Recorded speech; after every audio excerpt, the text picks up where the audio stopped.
Assalamualaikum warahmatullahi wabarakatuh. Nama saya Muhammad Jamali bin Muhammad Nazir, nombor metrik 049999. Pada hari ini saya akan buat satu sedikit perkongsian mengenai satu ilmu yang mana ilmu ini mungkin bermanfaat untuk kita sebagai umat Islam. Okey, saya pada hari ini akan buat satu perkongsian mengenai dakwah atau didakwa. Topik ini agak menarik. Dakwah atau didakwa. Kita terus kepada dia punya definisi. Dakwah, kataan dakwah ini bukan pertama kali kita dengar. Bukan pertama kali kita dengar. Bukan hari ini kita baru dengar. Tetapi perkataan ini dah lama kita dengar. Apa maksud dia sebenarnya? Apa maksud dakwah? Dakwah atau didakwa? Kalau kita tengok dua perkataan ni, dia ada sedikit perbezaan. Yang mana perbezaan dari segi perkataannya lah, hurufnya. Dakwah ada huruf H, dakwa tak ada huruf H. Okey. Apa kaitannya kan H tu? Kaitan dia adalah H ni ia menjurus kepada heaven atau hell. Topik ni ada berkaitan dengan heaven atau hell, syurga atau neraka. Okey, dari segi bahasa, maksud dia adalah mengajak, menjemput atau menyeru. Tu dari segi bahasa. Kalau dari segi istilah syarak dia adalah mengajak, menjemput, menyeru mereka yang bukan muslim, mereka yang belum muslim untuk mengenal Islam, dan kemudiannya memeluk Islam untuk mentauhidkan Allah Subhanahu Wa Taala. Itu maksud dia dari segi syarak lah.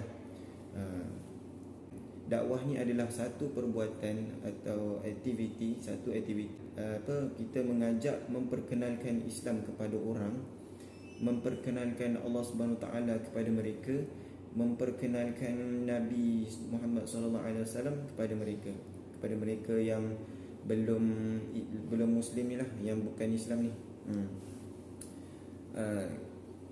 Kita perkenalkan mereka supaya mereka ni terbuka hati untuk mahu mencari hidayah.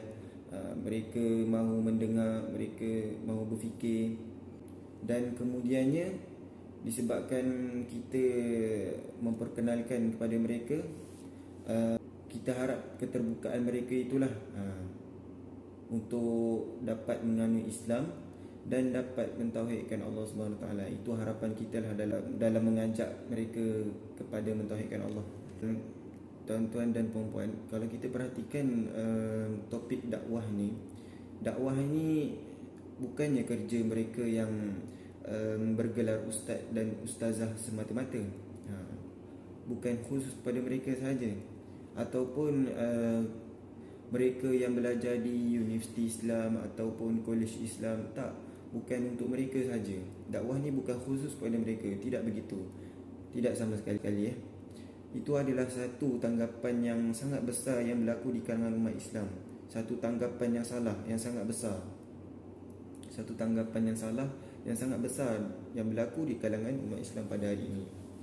Mereka menganggap dakwah ni khusus pada ustaz dan ustazah, pelajar-pelajar Universiti Islam, pelajar-pelajar Kolej Islam. Tak. Ada juga yang beranggapan bahawa dakwah ni adalah khusus kepada mereka yang sangat berilmu. Tuan-tuan dan puan-puan dan pendengar sekalian, dunia ini sangat adil. Adil dari sudut mana? Jikalau kita sebagai Muslim, kita tidak menunjukkan ataupun mengajak orang lain kepada nilai-nilai Islam, kepada nilai-nilai yang kita pegang, kepada nilai-nilai yang kita yakin datang daripada pencipta kita, maka mereka lah, orang lain lah yang akan mengajak kita untuk mengikuti nilai-nilai mereka. Sebagaimana dalam surah Al-Baqarah ayat 120 yang bermaksud, dan orang-orang Yahudi dan Nasrani tidak akan rela kepadamu sehingga kamu ikuti agama mereka. pertembungan antara agama pasti berlaku. Dunia sangat adil. Kita tak buat dakwah, mereka lah yang akan ni. Kita tak mengajak kepada nilai-nilai Islam, maka mereka lah yang akan mengajak kita kepada nilai-nilai mereka. Begitu, dunia ni sangat adil. Kita tak boleh marah mereka sebab mereka buat macam tu. Kita tak boleh nak halang mereka sebab mereka buat macam tu. Sebab itu agenda mereka. Itu agenda mereka. Kita tak boleh nak halang dia untuk beribadat dengan fahaman mereka. Kita tak boleh halang. Boleh ke kita halang penganut Buddha pergi ke tokong untuk solat dekat untuk beribadah dekat tokong?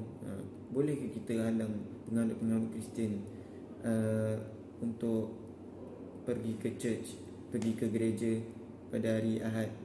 Boleh ke? Tak boleh. Sebab apa tak boleh?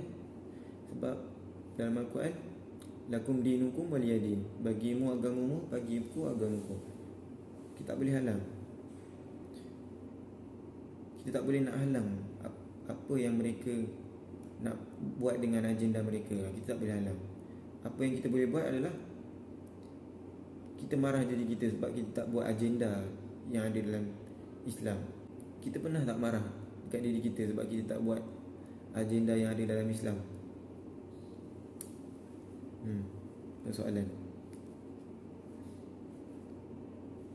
Agenda dalam Islam apa? Yang tadi itulah dalam surah Al-Imran ayat 110 tu, amar ma'ruf nahi munkar. Itulah agenda kita. Kita mengajak kepada manusia ke arah kebaikan dan mencegah manusia daripada melakukan kemungkaran serta beriman pada Allah. Kenapa boleh jadi macam tu? Kenapa kita tak marah diri kita, kita tak salahkan diri kita, kita asyik salahkan orang lain? Sebab kita ni lebih mudah salahkan orang lain berbanding salahkan diri kita sendiri. Perbuatan ni bahaya sebenarnya. Menyalahkan orang. Disebabkan kita salahkan orang, kita akan berada dalam zon selesa. Boleh menyebabkan kita berada dalam zon selesa. Disebabkan kita boleh berada dalam zon selesa, maka kita akan jadi seperti negara-negara India. Kita tak naklah jadi macam tu. Na'udzubillah lah. Kita elakkan lah. Kalau kita tak nak berubah, orang lain lah yang akan berubah. Tuan-tuan dan puan-puan dan pendengar sekalian, Allah SWT berfirman, kuntum khaira ummatin ukhrijat linnas. Kalian adalah umat yang terbaik yang dilahirkan untuk manusia. Selagi mana kita melakukan amar ma'ruf dan nahi munkar. Kalau kita perhatikan amar ma'ruf dan nahi munkar, apakah perkara yang paling ma'ruf dalam Islam? Sebagaimana yang kita tahu, kalimah la ilaha illallah itu adalah kalimah yang paling tinggi lah dalam Islam. Nabi pernah bersabda, iman ada 60 cabang. Dalam riwayat yang lain ada 70 cabang. Dan cabang iman yang paling tinggi adalah kalimah la ilaha illallah. Amar ma'ruf. Itu untuk amar ma'ruf, mengajak kepada kebaikan. Ma'ruf yang paling tinggi adalah la ilaha illallah. Seterusnya, apakah perkara yang paling mungkar di sisi Islam? Ini part untuk nahi mungkar. Apakah perkara yang paling mungkar di sisi Islam? Lawan kepada tauhid tadi itulah, iaitu syirik. Syirik lah yang paling mungkar. So dah boleh nampak dah kita nak buat apa lepas ni.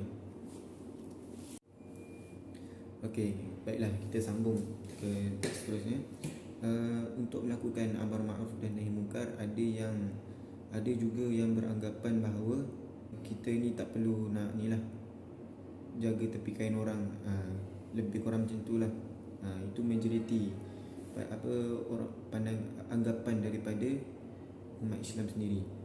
Ramai yang sudah menganggap ramai yang sudah menganggap bahawa dunia ni seperti padang mahsyar, iaitu nafsi-nafsi, hidup sendiri-sendiri, engkau-engkau, aku-aku. Masyarakat kita ni lebih ikutkan kata-kata daripada drama-drama dan filem-filem Melayu. Contohnya, jangan jaga tepi kain orang. lagi apa, kubur masing-masing.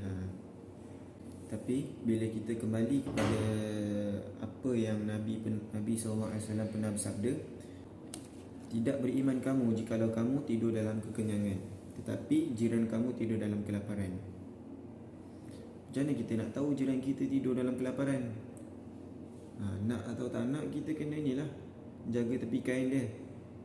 Kita kena kenal dia, kita kena tanya khabar dengan dia. Ini tak, kenal dengan mereka pun tak, tanya khabar dia pun tak. Timbullah satu persoalan kalau dalam bab ni. Kita ni lebih ikutkan filem Melayu ataupun ikut sunnah Nabi.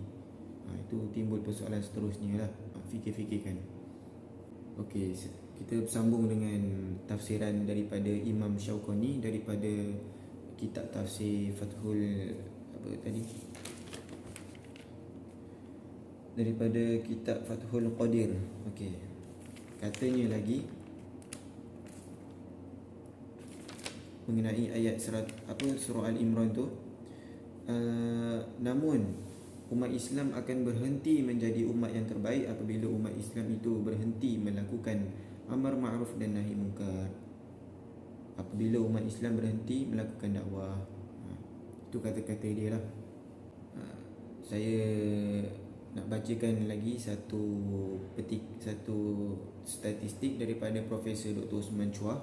Dia adalah seorang bekas pensyarah daripada Universiti Islam Antarabangsa UIA.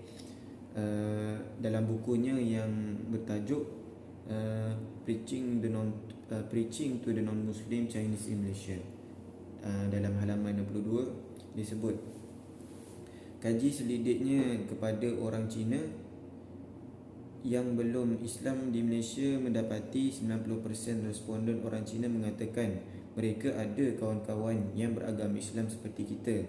Tetapi 90% orang Cina yang bukan beragama Islam ini mengatakan tidak ada seorang pun kawan-kawan mereka ini yang beragama Islam yang datang bagi tahu tentang Islam. Ini kajian daripada seorang profesor, Dr. Osman Chua. Tuan-tuan dan puan-puan dan pendengar sekalian, kita buat dakwah ni sebenarnya kita bukan paksa mereka tu untuk masuk Islam. Bukan juga kita buat dakwah ni untuk kita membenci mereka. Tak, kita bukan paksa mereka, kita tak benci mereka. Tapi kita buat dakwah ni adalah atas dasar kasih sayang lah antara mereka. Sebab kita nak selamatkan mereka daripada api neraka. Kita nak selamatkan mereka itulah daripada masuk api neraka selama-lamanya. Dan kita nak ajak mereka masuk syurga sama-sama dengan kita. Kalaulah mereka tu enggan terima ajakan kita nak buat macam mana kan? Kita dah ajak, nak buat macam mana? Seolah-olah kita ambil satu contoh lah, seolah-olah kita ada seorang kawan ni, dia buta. Kita nampak dia lalu dekat satu jalan ni. Jalan tu kat depan tu ada lubang yang besar. Dalamnya pun dalam juga 6 meter. Kita anggap macam tu lah, 6 meter kan. Lepas tu kita pun cakap lah dengan dia, bro, kat depan tu ada lubang bro. Lepas tu kawan kita tu tak nak dengar. Dah lah buta, tak nak dengar pula tu, buat pekak. Dia pun cakap lah, kau mana tahu, suka hati aku lah kan. Dia tak nak dengar nasihat kita. Lepas tu dia pun jatuh lah dalam lubang tu, sebab tak nak dengar cakap kita kan. Jatuh dalam lubang tu, lepas tu meninggal. Bila dah meninggal tu, kita ada rasa bersalah lah. Tentulah tak kan, sebab kita dah bagi tahu, kita dah pesan awal-awal. Tapi lah kan, cuba kita bayangkan kalau kita tak bagi tahu waktu tu, kita tak buat apa-apa, kita tengok je. Kita tahu kat depan tu ada lubang, tapi kita tengok je orang buta tu jatuh ke dalam lubang. Tentu kita akan ada rasa bersalah, menyesal tak semua hidup, menyesal tak tentu hala. Rasa bersalah tu besar sangat. Jangan pernah sesekali fikirlah yang dakwah ni adalah urusan orang lain, urusan ustaz dan ustazah, ataupun urusan pelajar-pelajar pengajian Islam, pelajar-pelajar universiti, Islam, pelajar-pelajar kolej Islam, pelajar-pelajar pondok. Tak, jangan fikir macam tu lah. Dakwah ni bukan untuk mereka yang macam tu je. Dakwah ni kerja kita, kerja sebagai seorang umat Islam. Sebagaimana yang ada dalam surah Al-Imran ayat 110 tadi tu. Kita umat Islam ni, kita semua ni akan ditanya nanti tentang dakwah ni. Kita ambil contoh yang lain lah. Kita ni ada seorang sahabat yang ada penyakit asma. Lepas tu tiba-tiba dia punya ubat tu habis. Biasa kan orang asma kan ada ubat dia, ubat asma tu kan. Tiba-tiba ubat dia habis. Kita pun ada penyakit asma tapi kita ada ubat dia lagi. Kita ada ubat lagi. Apa yang kita buat kalau terjadi macam tu? Tiba-tiba kita nampak kawan kita yang ada asma tu tengah sesak nafas, apa yang kita buat? Adakah kita ambil gambar dia, lepas tu kita upload dekat contohnya kat IG, lepas tu kita minta doa, kita buat caption kat situ, doakan sahabat saya sedang sesak nafas, baru je berlaku tadi, kita minta doa. Lepas tu makin lama makin dia tak boleh nak bernafas. Lepas tu apa yang kita buat? Adakah kita, ataupun kita pergi buat video pula untuk hantar dekat media sosial, kita rakam dia tengah sesak nafas tu, kita rakam, lepas tu kita upload dekat IG. Lepas tu kita tulis caption tu, minta doa kalian, doakan sahabat saya tengah sesak nafas. Semakin serius, sudah semakin serius, kita pun tunggu like, tunggu komen, Masya Allah, Ya Allah, doa apa, semoga cepat sembuh. Lepas tu makin lama makin kawan kita tu makin lama makin dah makin muka dah biru lah, macam dah nak mati lah, muka macam dah nak mati. Lepas tu kita pun terus buat live. Kita buat live terus. Kita buat live depan dia, minta sangat-sangat doa kalian semua, sahabat-sahabat yang di luar sana, doakan sahabat saya tengah sakit. Lepas tu member tu pun mati. Bila dah mati, dah meninggal, polis pun datang lah macam biasa. Polis datang, soal siasat. Lepas tu polis tanya siapa saksi kejadian. Kita pun datang lah, kita aku sebagai saksi. Polis tu tanya dia mati sebab apa. Kita pun jawab sesak nafas, ada penyakit asma. Lepas tu polis tu tanya apa lagi yang kamu nampak. Lepas tu kita pun jawab dia ada penyakit asma dan saya ada ubat dia. Polis tu tanya balik, kamu ada bagi tak ubat tu dekat dia? Lepas tu kita pun katalah dia tak minta, nak buat macam mana? Okey tak kalau kita cakap macam tu, kalau ada polis tanya? Kenapa tak okey? Benda ni sebenarnya dia satu common sense lah, common sense. Kita nampak orang ada nampak orang sakit, kita tolong kan. Kenal ke tak kenal, kita bagi ubat kat dia. Dia tak nak makan tu, itu urusan dia lah. Yang penting kita bagi. Kita ada ubat untuk, kalau untuk orang bukan Islam, ubat kita adalah tauhid tu lah. Okay, so kesimpulan dia kat sini, kesimpulan untuk topik kita pada hari ni, ramai yang salah anggap bahawa dakwah ni kita nak selamatkan orang. Dakwah ni kita nak selamatkan orang. Tapi hakikatnya bukan. Dakwah ni sebenarnya kita nak selamatkan diri kita dulu. Sebagaimana dalam surah At-Tahrim, surah yang ke-66 ayat yang ke-6. Ya ayyuhal a'udzu billahi minasyaitonir rajim. Ya ayyuhallazina amanu qu anfusakum wa ahlikum nara. Yang waquduhan nas wal hijarah. Yang bermaksud, wahai orang-orang yang beriman, selamatkanlah diri kamu dan ahli keluarga kamu daripada api neraka yang bahan bakarnya manusia dan juga batu. Sebenarnya kita buat dakwah ni, kita nak selamatkan diri kita je sebenarnya.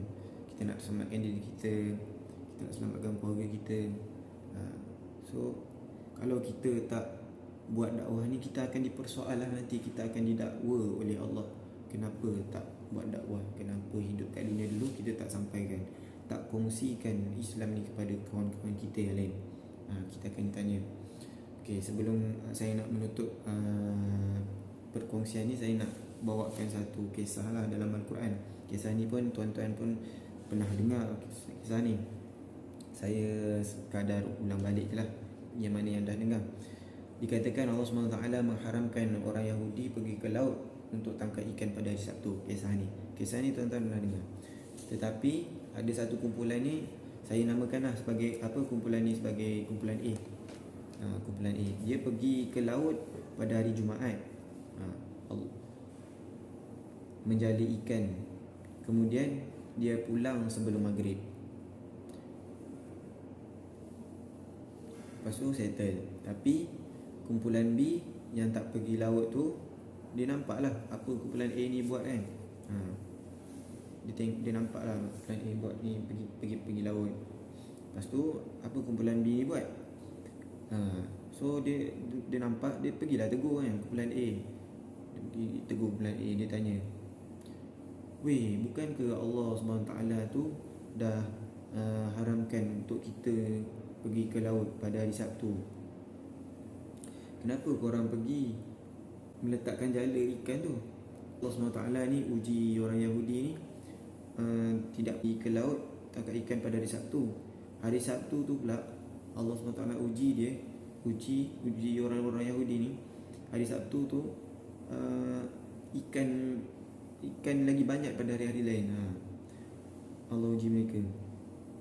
Lepas tu tadi kan kumpulan B tanya, kenapa pergi tangkap ikan kan? Lepas tu kumpulan ni pun jawab lah, hari ni kan hari Jumaat, esok baru hari Sabtu. Kami mana pergi hari Sabtu, Ahad tu baru kami pergi ke laut.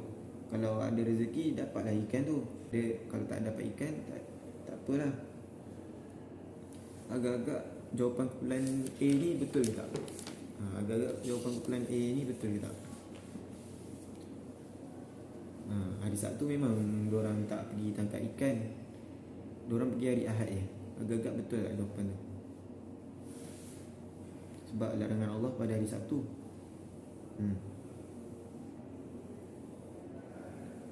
Jawapannya betul ke salah? Jawapannya betul, tapi betul secara teknikal, salah secara etika. Technically right, ethically wrong.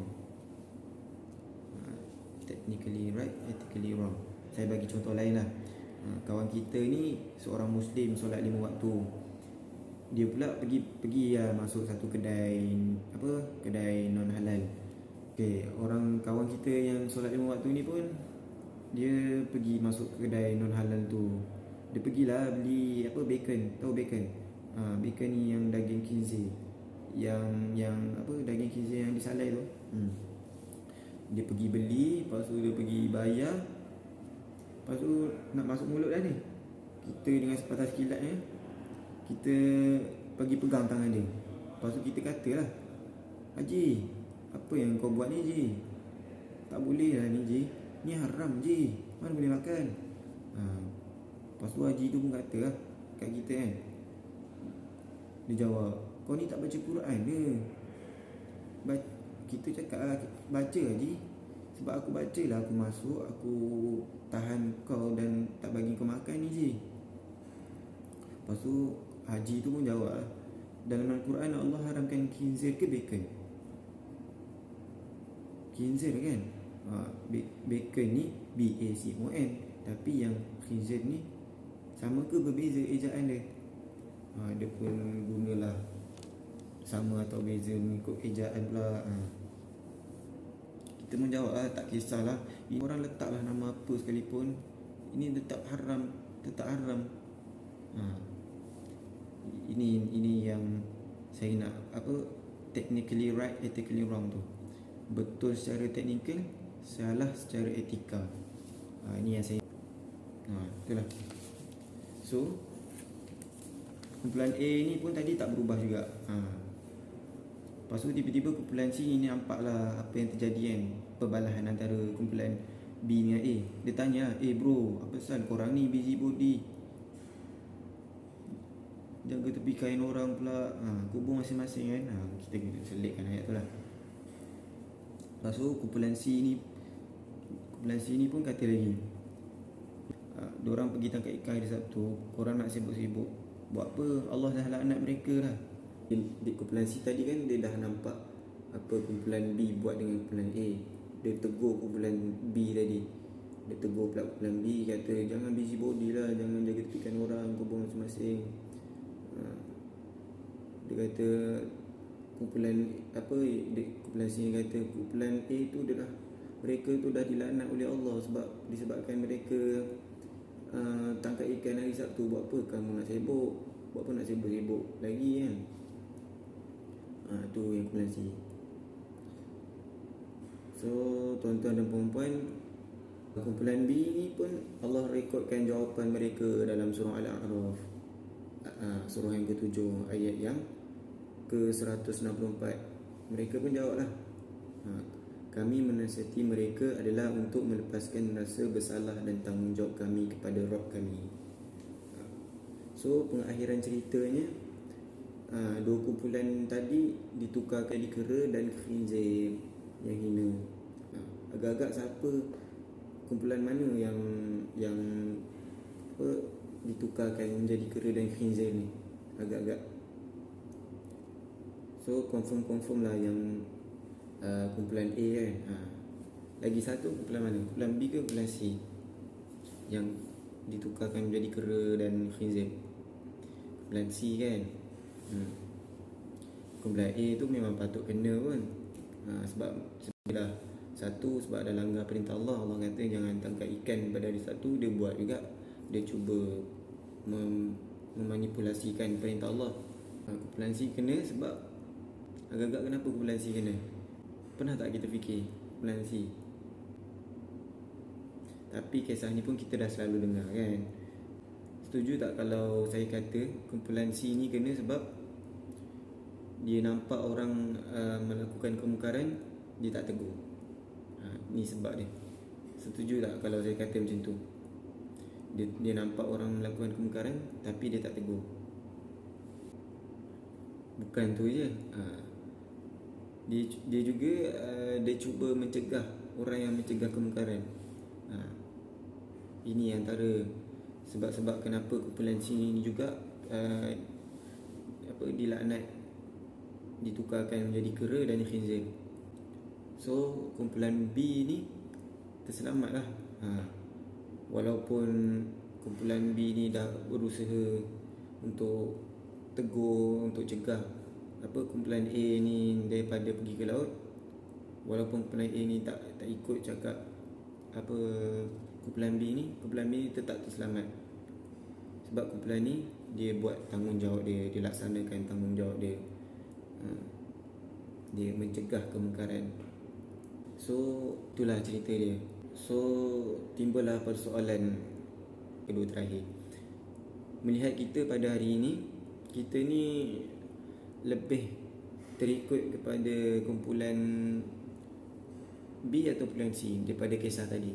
Kalau apa yang kita lihat umat Islam pada masa kini, kita lebih pada kumpulan B atau kumpulan C? Agak-agak. Cuba terus terang menjawab. Kumpulan C. Jadi beruk jadi babi. Tak takut Astagfirullah. Tapi tuan-tuan dan puan-puan, kita nak jadi kumpulan C atau kumpulan B? Nak jadi kumpulan B. So apa yang kumpulan B buat? Amar ma'ruf nahi munkar. So insyaAllah kita majoritinya bukan seperti kumpulan A. Sebab kita tak melakukan syirik lah. Kita semua mentauhidkan Allah.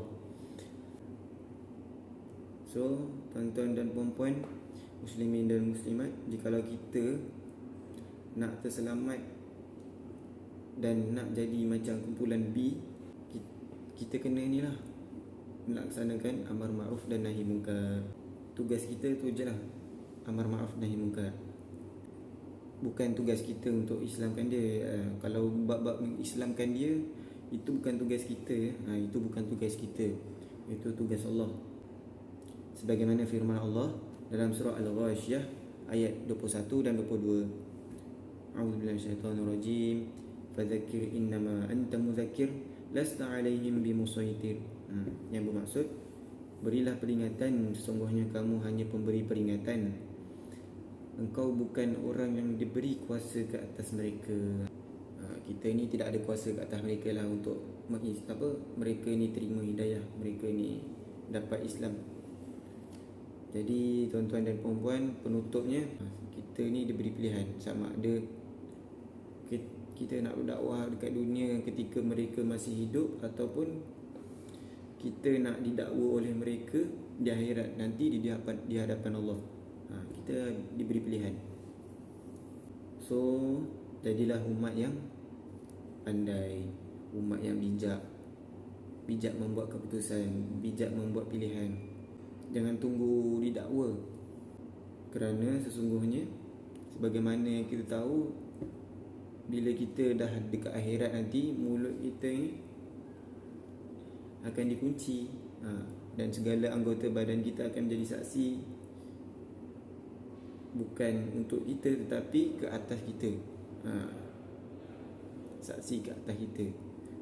Jadi semoga Allah Subhanahu Wa Taala mengurniakan kekuatan kepada kita semua, untuk kita dapat melaksanakan tugas yang berat ini.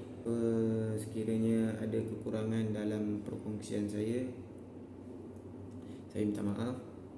Selebihnya, yang baik datang daripada Allah, yang buruknya itu semua kelemahan saya. Terima kasih kepada mereka yang sudi mendengar daripada awal hingga akhir. Semoga kita semua mendapat manfaat daripada perkongsian yang tidak seberapa ini. Wallahu a'lam.